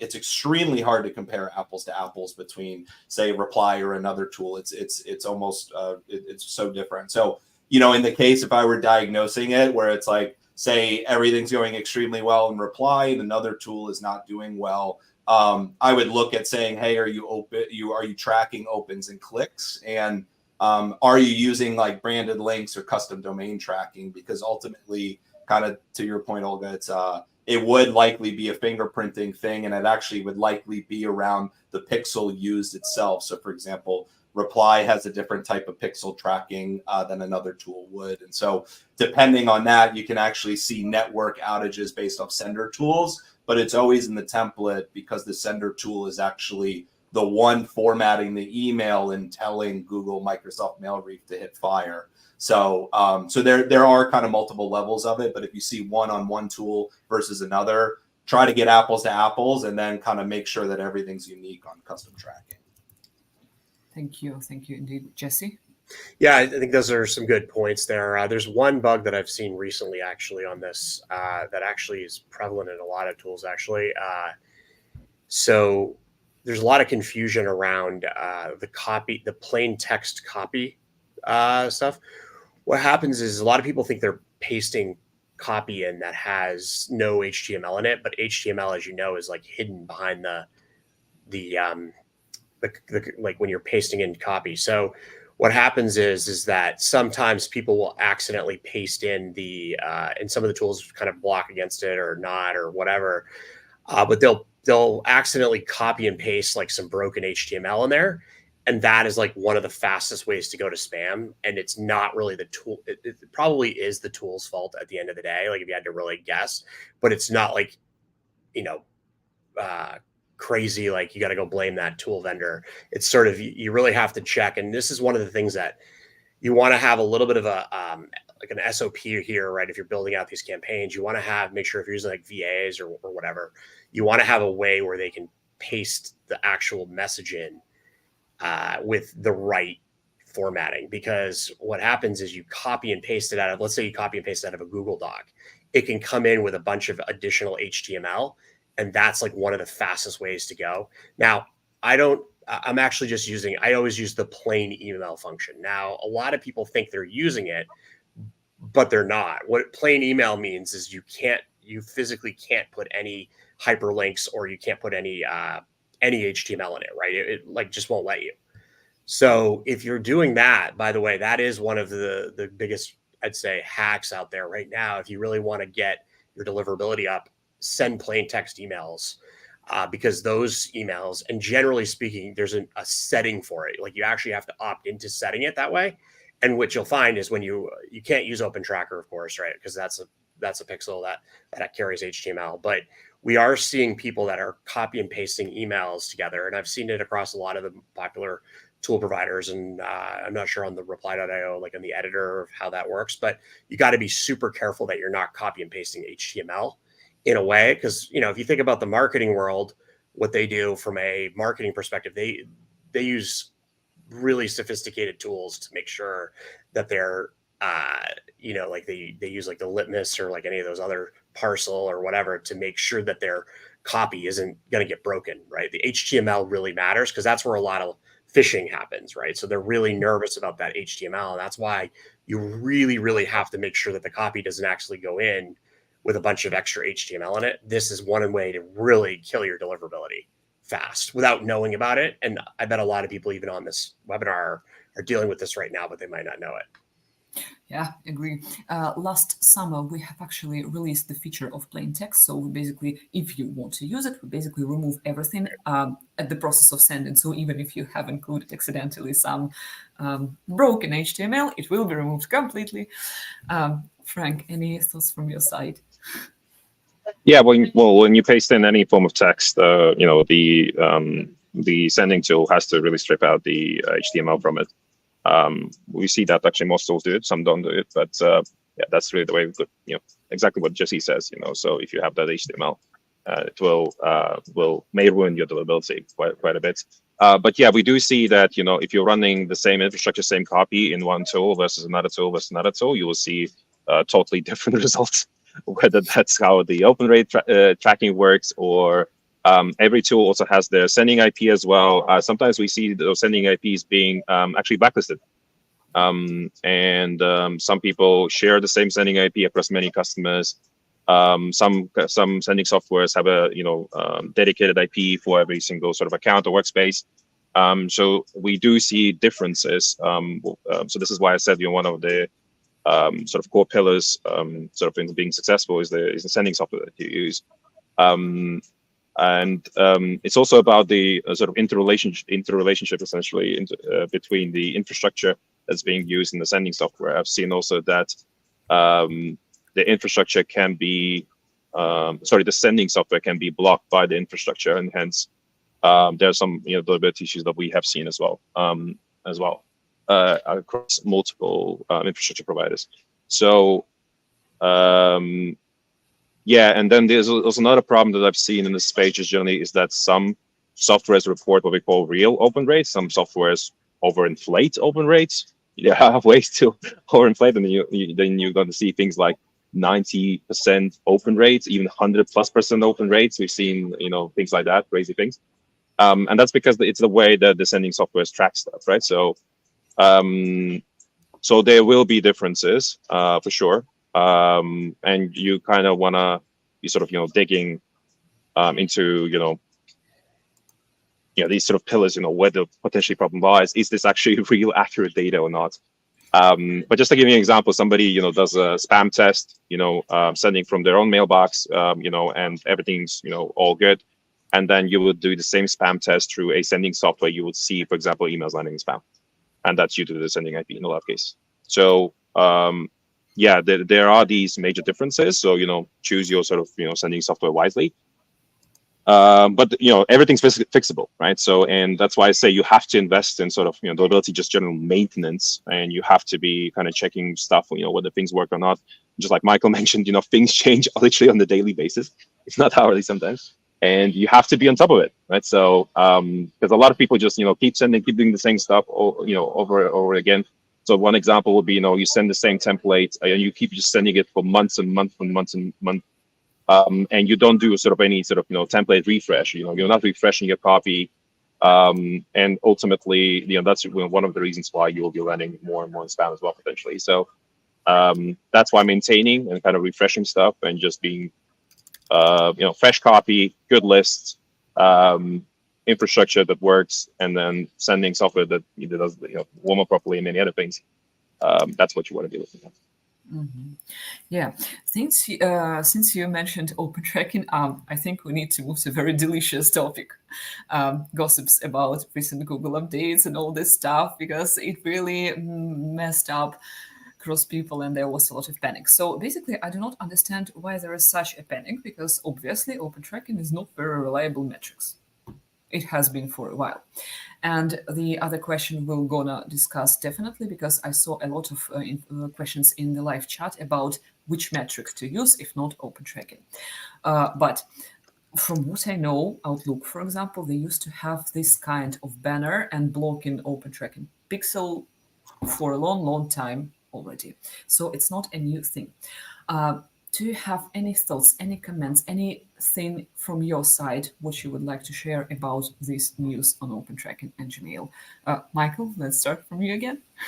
Sure. Yeah, I guess it's kind of tough when, like, if you turn off, like, general rule of thumbs, turn off open tracking, right? Because the emails will deliver better, but then sometimes you're like totally in the dark. What we've seen now is ultimately reply rate is the best metric, and it doesn't even necessarily have to be positive or negative. It's just, hey, are you evoking emotion? Is emails coming in the inbox and kind of coming back and having some sort of like flywheel on that?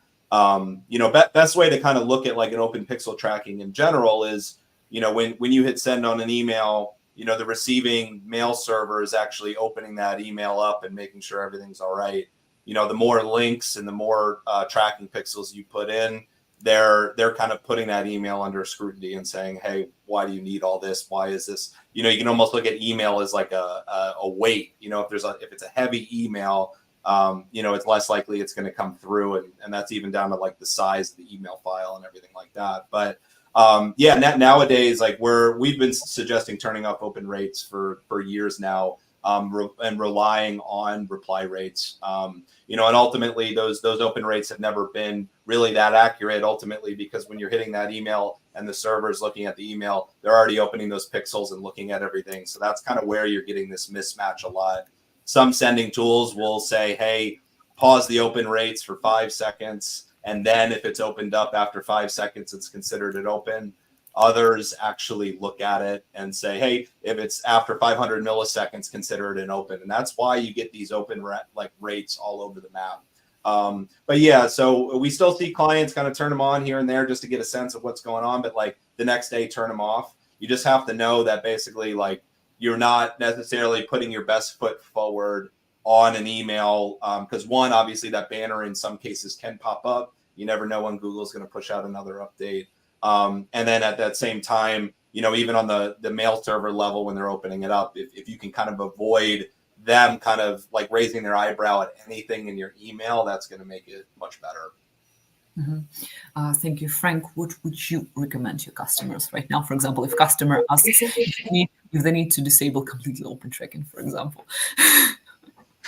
So people are used to open tracking, but I always say, it's like, Facebook impression data, a lot of people look at your ads, but so what, right? So if people are not clicking through, if people are not converting, then sort of what's the point, right? So I used to work in Google back in my days. We were talking about the impression data and et cetera, et cetera. I was like, what's the point of that? All that impression data? How people clicking through? What's the click-through rate? What are the conversion rate? What's the CPA? That's what really matters, right? So, and in the world of email, just like Mike mentioned, there's a bunch of sort of various factors that influence whether an email gets opened or not. There's naturally bots also that check your emails, right? They keep opening like 10 times, checking your emails and all that stuff. There's just a lot. You can kind of read, again, you can read on Google. Again, if you just type in, what are the, what impacts really open rates, there's a bunch of probably articles by different sort of providers. So don't look at that. Look really at the reply rates, right? And optimize towards having at least 5% reply rate. That's what really the good looks like in the industry. And from that, about 20% will be the benchmark positive reply rate. That's what you should be really optimizing for. And then after that, you should be optimizing, for demos and stuff like that. So yeah, I typically tell people to turn off. We actually, all our sort of help center docs and stuff like that, we just say not to track open rates and we explain why. But if people need to, and of course they can. And yes, Gmail, did, announce recently, this change and, notifying their users, that somebody's tracking this particular email. They're going to be doing a lot more stuff, by the way, as we're going to progress. So you kind of just have to prepare that, Google and Microsoft are just going to make things more and more difficult. So you kind of have to always adjust. And yeah, just like, the changes every day, Gmail, also changes on a pretty much quarterly basis, right? So you kind of have to be prepared for that. But yeah, there are other things that you could, track instead of open rates. So for example, you can use these sort of landing page sort of builders. For example, there's one called page.io, PAAGE.io. If you use them and then somebody clicks on, for example, on that link, it sends you a ping in Slack saying, hey, this particular prospect is checking out your, docs or whatever. So there are other sort of things that you can track instead of open rates. And it's much better to do it that way than, actually putting in a pixel into your email. So yeah, so I think we will be moving towards a world probably in about 12 to 24 months time where reply rate probably will be the only thing that's sort of left over in the world of cold email. Yeah, I would so add that I personally prefer to monitor not only reply rates, but for example, opt-out rates, because this is one of the indications that something is not okay. I mean, it's good that people are opt-outing, but definitely there is a percentage of people who are marking your emails as spam, and it's time to stop and to analyze what you are doing. Also, so there are a lot of gossips that where people try to find a solution how to hack Google Outlook in order to track opens without tracking opens. From my perspective, there is no direct solution on it. And even if some solutions can be found, I think it's a matter of time when it all just goes disabled, and you just need to be a good sender and not hack mail providers, but follow the recommendations. A quick question about sudden question about attachments and links. So when customers send emails, they send emails either with attachments or, for example, a link that redirects to Google Drive, etc. What would you recommend, attachments or link? Jesse? Yeah, so I mean, anytime you put, any link at all, period, end of story. Like, there's no situation. I mean, the only thing that we've even seen remotely. So I always use plain text, right? I never even consider sending without plain text on. Like 100% of the time, plain text is on, because there's just, I can't find any. Like, it's just such a higher reply rate. It's just ridiculously higher. So we've tested this over enough emails that we know. But if you put the number one thing that companies tell their employees is never click links, right? And in fact, a lot of companies, if you accidentally click a link, you have to go through a whole other training exercise, right? It's also the number one attack vector for all security. So you're going to go to spam just because of that, right? Like, and some companies might have it a little bit off like that. The other thing is you're getting phished by those images, right? So a lot of people get phished by those images because the image itself can be manipulated to say something else, right? If it's there. I mean, there's a lot of that. And, that's sort of why I use the plain text, because it just prevents all of that from happening. If you're going to use a link, if somebody had it, got in my head and said, go use a link, you'd probably want to do it in the back of the campaign, sort of maybe your third message. And I'd probably stop there. your third message, and you'd want to make sure like the domain name that you're sending them to is actually pretty reputable. And what I mean by that is you can't have that domain getting reported as spam a lot either. So, one link that does seem to do okay that we've seen just from the third one is the LinkedIn smart links. But it does make them opt into a secure, sort of like a privacy thing, but they're okay with it because it's LinkedIn. Sometimes they're okay with it. Or you could just ask them if they want something that you're offering them, right? Instead of doing that, that's probably the better way to go. But the link could be used. You could track them after they reply to the email and say, yes, I would like this information. But if you're just giving it to them without it unsolicited, you're trying to shortcut the way there, and you're going to get caught up in traffic anyway. So it doesn't really matter. You're not going to get there any faster. So just be careful on that. I think any link is going to cause a problem because and one thing just to take away from it is the amount of information you are sharing when you click on a link would scare you, right? It would like physically, you probably have never seen like the actual real information that you're sending through your browser. It would totally scare you if you saw the information that you're sending to the other side. If you really are, if you're really looking at it, it's just an incredible amount of information you're sending to their server. And that's what first party data is, right? Like that's the server log or the web logs of like exactly. That's a real fun world to get into, but you can see everything in the browser. There's ways to see everything almost, right, on that computer. So just keep that in mind. One more anxiety reason unlocked. Thank you very much, Jesse. So we have been discussing that Google announces updates. They're very obvious, but no one speaks about Office 365. And there is one question in the chat, if there are any groups where you can discuss those updates where they are announced. So let's speak a bit about Office 365. However, they are kind of in the shadow of Gmail. I typically understand that they change their algorithms when I see, for example, a lot of account blocks.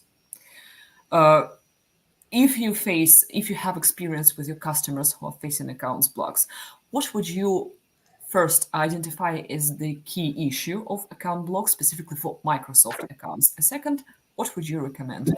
To start from, Frank, let's start with you this time. I'll be honest with you. So we haven't seen, at least in our world, that many account blocks with O365. So I would say probably, Jesse, you have more insights on the account blocks. But we haven't seen, so we haven't dealt much with that. I'll be honest with you. Mm-hmm. Thank you. Microsoft, we haven't. Yeah, it's exactly what Frank said. We haven't seen as much, right? They do. There is a point they will, though. You're testing the limits of these platforms at all times, right? There's a new thing they've rolled out inside Microsoft that actually is pretty valuable because Google has not rolled anything like this out. They've sort of claimed they're going to roll it out, called Postmaster, but it's useless. It really has no information in it for you to get any value of what you're actually doing. But the one that is actually valuable is this thing called Microsoft Defender. And it's like $3 or $4 a month. It's pretty cheap. You only need to buy it for one user. You can see just about everything in there. You can definitely see when you're starting to go to spam. I mean, there's a lot of information in there. I haven't even gone through like the whole thing yet, but that Defender product is pretty solid, and it can really give you some insight of like what's going on.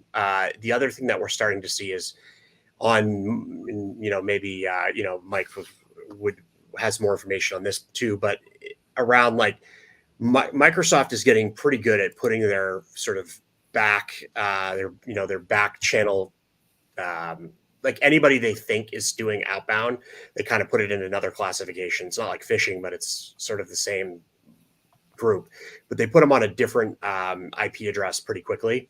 They start to use this like relaying system, and once you're on there, it's pretty hard to actually get any deliverability. And we've seen this pretty prevalent on Microsoft.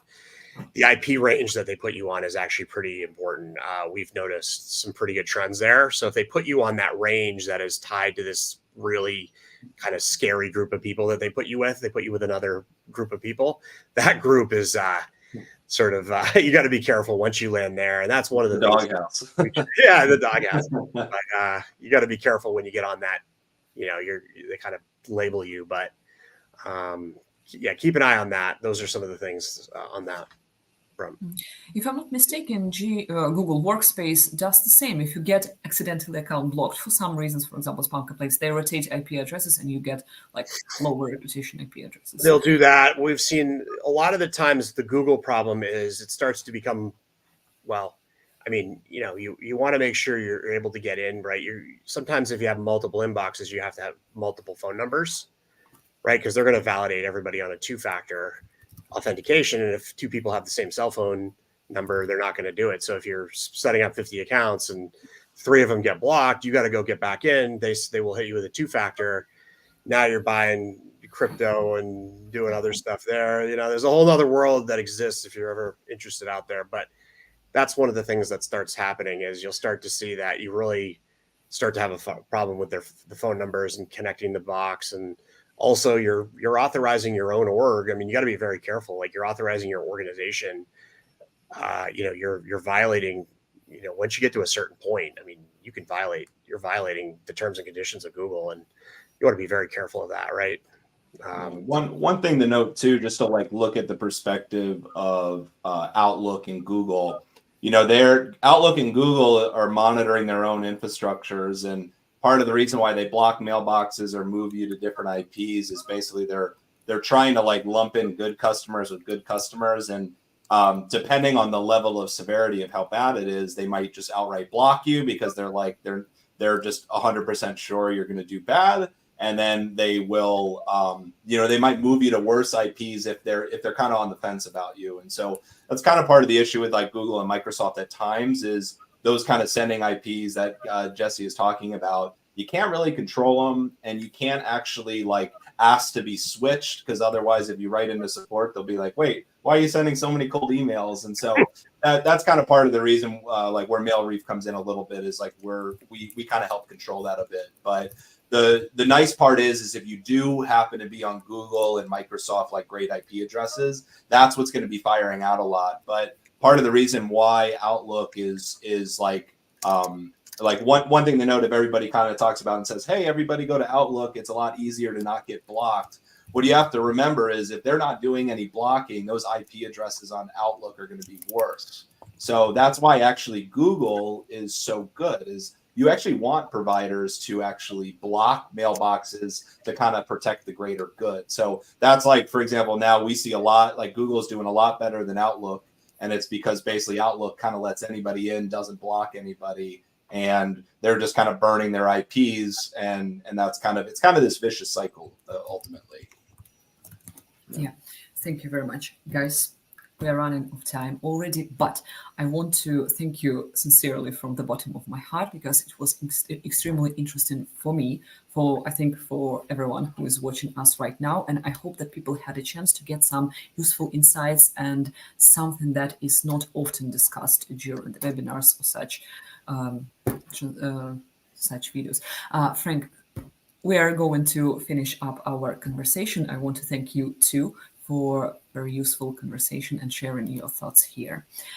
Have an amazing rest of the day. And I'm going to ask Olivia to join us and to finish everything.